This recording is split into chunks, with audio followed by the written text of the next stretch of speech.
Sarah, Tuesday has been pretty darn fun at One Winning Drive. Michael Phelps, 23-time medalist and all-time most decorated Olympian, showed up. Baltimore native as well, huge Ravens fan, was in the building.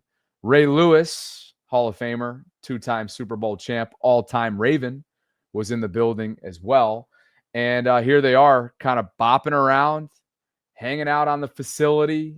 Ray and DeAndre Hopkins having a word with each other, and there's about to be audio right now. Think of somebody who is tall and lengthy. For me, I had 6'7" wingspan, and I'm only 6'4", so you need somebody with a big reach.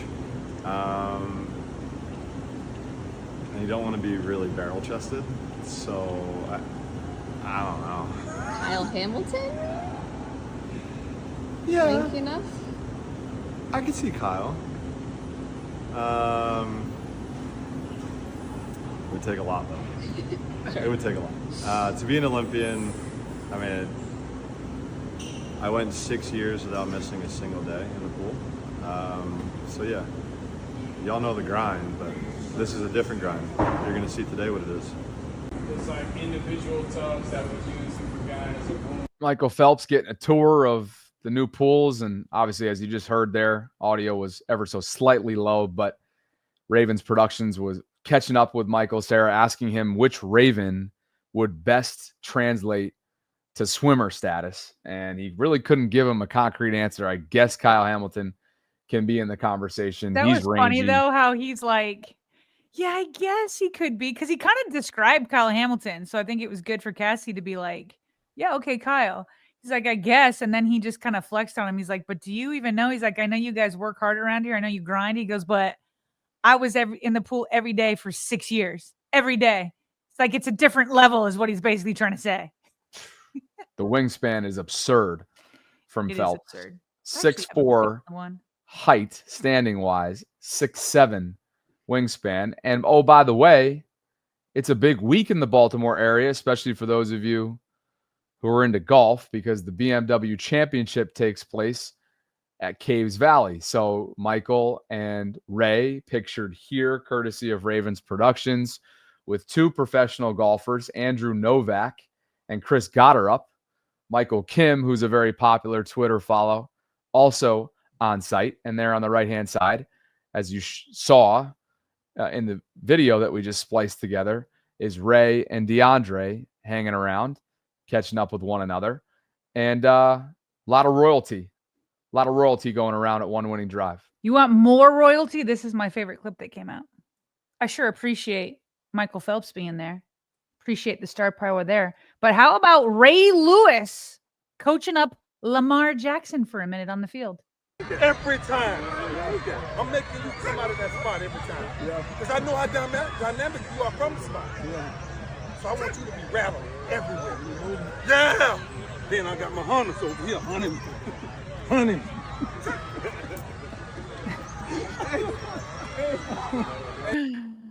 That's like big brother, little brother. I don't know, father, son. Probably could be old enough to be his dad. But Bobby, right there, that picture right there, where you got Lamar, Ray, and Michael Phelps. There aren't any bigger Baltimore icons right now. I mean, that's it. Lamar is the new face of the franchise, taking it over from Ray, who had it for almost 2 decades. And so to see him out there and him being like, look, let me tell you what's going on in my head as a linebacker and what would throw me off. And Lamar picks it up right away. To see them hugging, like, it doesn't get much better than that. It doesn't get much better than that, especially on like just a nice sunny day in Baltimore where they're taking it easy. They're going to kick it up a notch pretty soon, getting ready for this Dallas game. They'll put the shells back in, all that kind of stuff. But I'm here all day, every day for a Ray Lewis and Lamar Jackson collaboration. This is the stuff that I think a lot of people are craving, right? That type of little conversation, even though it was sort of towards the end of that clip, joking and playful. You already know these guys are having conversations behind closed doors, and there's rapport there, and there's a relationship there, and there's a mutual interest in one another there, I would think. So, yeah, to see this kind of royalty in one photo, fun time of year. The Ravens moved up everything, which is why we've been so all over the place today with a 10 a.m. practice and then media availability that begins right at the start of the show. It's just that's how today was, and a lot of this was due to I'm sure there's going to be more content to come, Sarah, because remember Marlon Humphrey just a couple weeks ago was the one who put together and spearheaded this invitation to Michael to try and teach the Ravens how to swim. Right. And well, the practice was much earlier today. Usually we don't get these press conferences until about 3:45.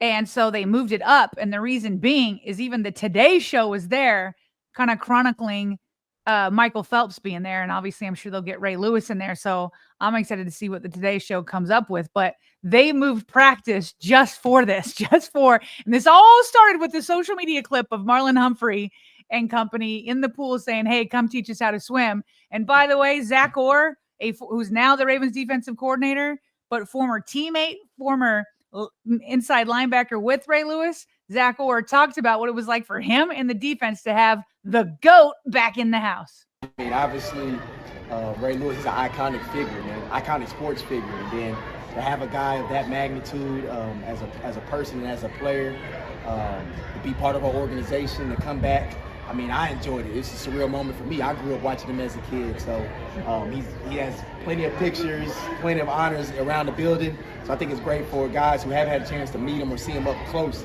to feel his presence, man. And his message was good. It was about, don't skip any steps. The preparation is what's going to lead you to success. So it was a great message from him. It was fired up. I didn't know he was coming in. Zach, so much. You didn't even know he was coming. Meanwhile, Bobby, with all this star power, Ravens got great news today. Great news. We felt like it was coming because All-Pro Kyle Hamilton has been out for about a week. Yesterday, he was seen running on the sideline, which is usually a pretty good indicator that he'll be back. And what do you know? Indeed, Kyle Hamilton returned to practice. Luckily, John Harbaugh was correct when he said it wasn't a serious injury.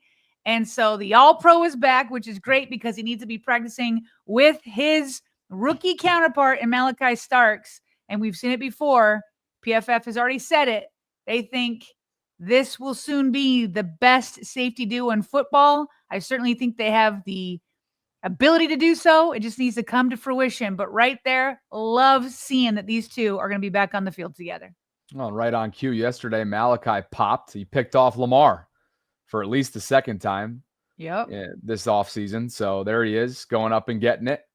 And no tackling, obviously, in this portion of practice. But I think, Sarah, one thing that really stood out to me, and I would encourage everyone to go check out the All-22 recent breakdown on some film from the Colts game. I think it was only about 10 or 12 snaps that you guys are going to have to help me out because he doesn't brand himself as his actual name. But the host of the All-22 channel did a great job, I thought, of showing already the chess piece that they view, meaning Zach Orr and his defense, view Malachi Starks as. And so the fact that, he and Kyle almost have some similarities in their game when it comes to the variety and the different packages they can be deployed in is fun to watch. And I think he's just continuing to show that while early on in the offseason, Sarah, we can remember Harbaugh being like, I think he's getting his terminology down. He's not flashing yet. He's not quite, popping off the page at you, if you will.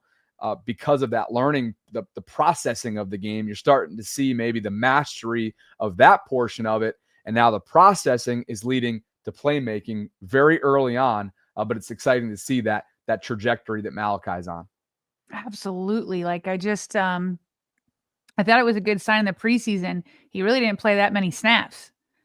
Right. Which I think that if the Ravens felt like he needed those snaps, that he still needed to mature a little bit more, that maybe they would have played him longer, but he wasn't out there for long, which I think speaks a mouthful of what the Ravens coaches think of him and his development already. Other highlights from, again, Tuesday's practice, which really the last couple of days have been chill, not a ton ramped up. You see Lamar connect with Mark Andrews, and there goes, was that Cooper Rush or Devin Leary hitting an undrafted rookie there? And then here comes Lamar again with the arm angles, that flick of the wrist that we talk about, hitting Devontae Walker, who continues to make his impact felt in practice. And that looks like Washington. Yep. Yeah, so the undrafted rookie Washington caught that from who hurled that thing? Cooper Rush. 15. There you go. Cooper Rush is 15. So just some highlights there. And then there were also, again, it was a very, very quiet day. Jeff Zaribek described it as not a ton of practice highlights. A lot of work for the twos, meaning the second stringers. A lot of running plays. The Ravens' first team offense ended a 2/minute session with Jackson and Hopkins connecting for about a 40-yard touchdown. So Lamar and D-Hop continue to kind of try and find that on-field chemistry. You know that the off-field chemistry more than exists, but starting to translate, Sarah, onto the on-field work. Meanwhile, David Ojabo went to the podium yesterday, and he feels like he's got really just his first season where he's not worrying about injuries at all. If you think, obviously, back after he was drafted or before he was drafted in his Michigan Pro Day, he sustained, it was an Achilles, right? An Achilles injury. And then the Ravens were expecting him back the next year, but then he had a knee injury. And then last year, I don't know. I don't feel like there was much, but he really didn't catch fire. So in his mind, this has been his best offseason. Remember, he came on late to football, started playing football late in high school. So here he is talking about how he has felt this offseason. Definitely, man. It's my first true offseason healthy. You know, I feel like myself, feel confident, you know, just kind of letting it rip, man, not thinking about, you know, rehabbing, man. I'm just thinking about football, man. So I feel like I'm doing good. You know, just keep getting better day by day. Good for him. He also went on a service trip to Nigeria this offseason and came back with a ton of perspective. I really appreciated that part of his press conference. He's just an introspective guy, Sarah. He's nice as can be. And I think none of us are rooting against the guy. It's just a matter of, hey, when is now? Because your time's got to be right now, given where he is in his rookie contract window, given where the outside linebacker room currently sits, and given really the flyer that they took on him in the second round when he dropped because of that Achilles injury several years ago that you just referenced. So it's hard not to root for the guy. It's just, I think a lot of folks have been wondering, when is that time, and can it be now for big number 90? It's with Mike Green kind of coming on. It's like a definitely full outside linebacker room. You've got Kyle Van Noy, Odafe and Tavius Robinson. Those are your top three. Mike Green may push to be in the top whatever, but right now as a rookie, you kind of put him at number 4. And then you've got Ojabo and Adisa Isaac. Am I missing anybody? Did you list them off again? Kyle Van Noy, Odafe Tavius Robinson, Mike Green, David Ojabo, and Adisa Isaac. Now, they may only want to keep 5 outside linebackers. And so if so, it's Adisa Isaac or Ojabo. If they keep 6, that's fine, but they're going to have to play some special teams. So, and then you're going to take a spot away from a different position. So he's got to prove that he's worth either that 5th or even for them to keep 6. Although I just don't, again, if they don't play special teams, I don't know how you can justify that. Yeah. If the top 5 are all healthy. Sure. Yeah. Sure. And one of those players that you mentioned is a bona fide lock, maybe on the verge of a breakout double-digit sack, dare I say, type season. That's Tavius Robinson. And he was he met with the media yesterday, and the Jarrett Johnson comparison came up. He's somebody that I like that. Tavius has studied. He's somebody that also wears the same number as JJ did back in his day. And here is Tavius Robinson talking about the former Ravens great. Not only that, but we wear the same numbers. So I've watched as many podcasts, as many, like, everything that he's been on, just trying to, like, tap into his mental a little bit and you know, his highlights as well, because, you know, he was a guy that, you know, maybe didn't get all the credit and stuff that he deserved, you know, sack-wise and pass rush-wise, but he was a dominant run defender, dominant, physical, gritty player. So, Yeah, I've done a couple of deep dives on him and kind of gone through his career here, and yeah, he's a legend for sure. So it's a blessing to wear his number. Yeah. Is he a guy that you kind of emulate? Would you say? Is that fair to say? 100%. Yeah, the way he played, the physicality, the effort that he played with, 100%. Yeah. Tavius Robinson, Sarah, I think he's starting to embody what the word grit represents. Man, honestly, that is not a bad place to be, to try to like mirror your game to Jarrett Johnson. For those that didn't like follow him, for sure Jarrett Johnson was known for just doing the dirty work. And he was always in the shadows of like Terrell Suggs. He'd play on the opposite side of Terrell Suggs, but there was Ray Lewis, there was Ed Reed, there was Haloti Nada. I mean, so many big names. But Double J just like grabbed his lunch pail and he came to work every day. And he did. He sealed the edge like nobody else. I mean, he got his sacks too, but that was more what Terrell Suggs did. But it was just like he was so reliable. And Bobby, what he did had him last in the league for 12 years. Tavius Robinson right now is like in the shadow of big names in Baltimore. Like Roquan Smith's a bigger name, and Kyle Hamilton's a bigger name. And right now, Jair Alexander's like the flashy guy, the new guy that's kind of taking all the attention. And so there's Marlon Humphrey. There's Justin Madubuike, who's gotten the big contract, all that kind of stuff. And Tavius Robinson is just quietly doing his work. He's quietly become so reliable. I think Jarrett Johnson is a great guy for him to model his game after, and just go ahead and put together a 12-year career doing that.